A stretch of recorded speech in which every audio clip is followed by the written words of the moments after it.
having tonight our Maundy Thursday service. It was to be a Eucharist or the Lord's Supper, but with the COVID-19 virus, we are not doing that. But we will post it up on our webpage, the booklet for Maundy Thursday, and we invite you to go through that. We have on the Lord's table the symbols of the sacrament, the bread and the wine, as a help as we draw near through this time of Maundy Thursday. On Easter Day, we'll celebrate the Lord's Supper together. Hopefully you can join us for that. But tonight we'll have a prayer which concludes our time here for Maundy Thursday, and then we'll have the removal of all the items from the sanctuary. The stripping away, which is to represent our stripping away for this time, reflecting on the Passion of Jesus, preparing the space for our Good Friday observance, but also as we come together on Easter Day, celebrating the light of Christ, because this service will finish in darkness for a time of reflection and a time of prayer. So we pray that you find this time helpful in your journey to Jerusalem. Thank you. The collect of the day on Maundy Thursday. Grant, Lord, that we who receive the Holy Sacrament, body and blood of our Lord Jesus Christ, open the means by which the work of his incarnation shall go forward. Take, consecrate, break, and distribute us to be for us the means of your grace and vehicles of your eternal love, through Jesus Christ our Lord. Amen.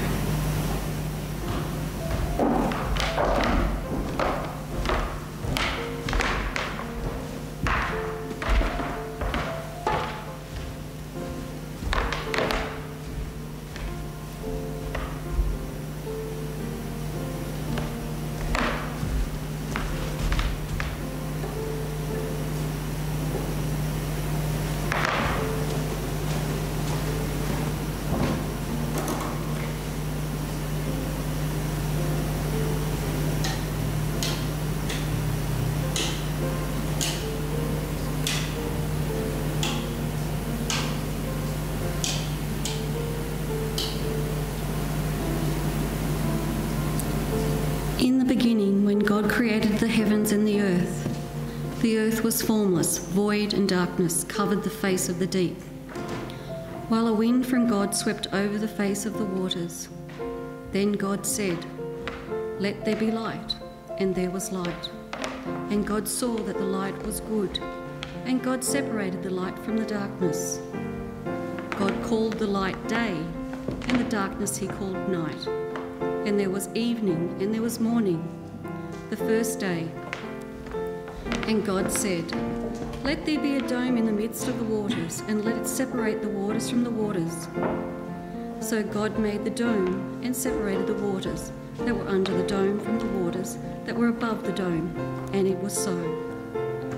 God called the dome sky, and there was evening, and there was morning, the second day.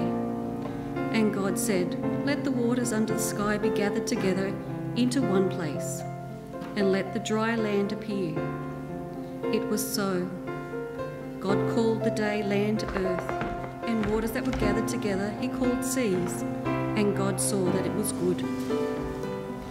Then God said, "Let the earth put forth vegetation, plants yielding seed, and fruit trees of every kind on earth that bear fruit with the seed in it." And it was so. The earth brought forth vegetation, plants yielding seed of every kind, and trees of every kind bearing fruit with the seed in it. And God saw that it was good. And there was evening, and then there was morning, the third day. And God said, "Let there be lights in the dome of the sky to separate the day from the night, and let them be the signs for seasons and for days and years. And let there be lights in the dome of the sky to give light upon the earth." And it was so. God made the two great lights, the greater light to rule the day, and the lesser light to rule the night, and the stars. God set them in a dome of the sky to give light upon the earth, to rule over the day and over the night, and to separate the light from the darkness. And God saw that it was good.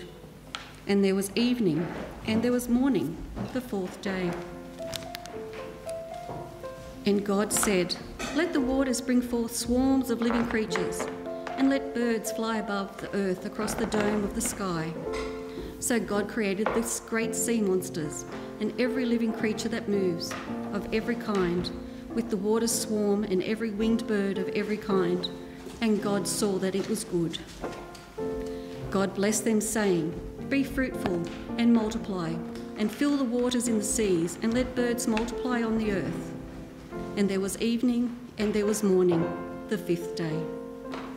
And God said, "Let the earth bring forth living creatures of every kind, cattle and creeping things, and wild animals of the earth of every kind."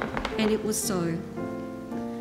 God made the wild animals of the earth of every kind, and the cattle of every kind, and everything that creeps upon the ground of every kind.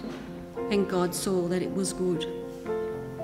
Then God said, "Let us make humankind in our image, according to our likeness.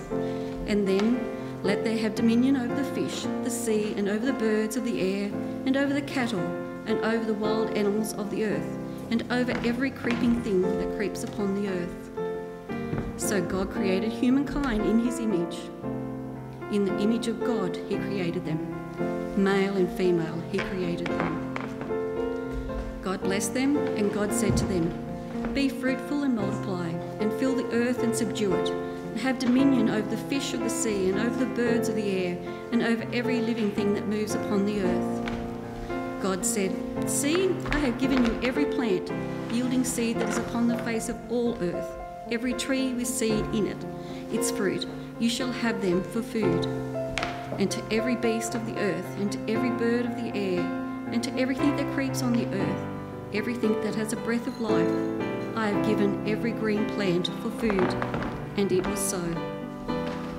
God saw everything that he had made, and indeed it was very good. And there was evening, and there was morning, the sixth day. Thus the heavens and the earth were finished, and all the multitude. And on the seventh day God finished the work that he had done, and he rested on the seventh day from all the work that he had done.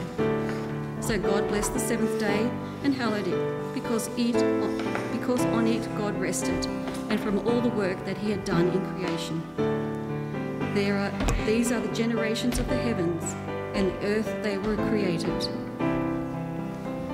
O give thanks to the Lord, for he is good, for his steadfast love endures forever.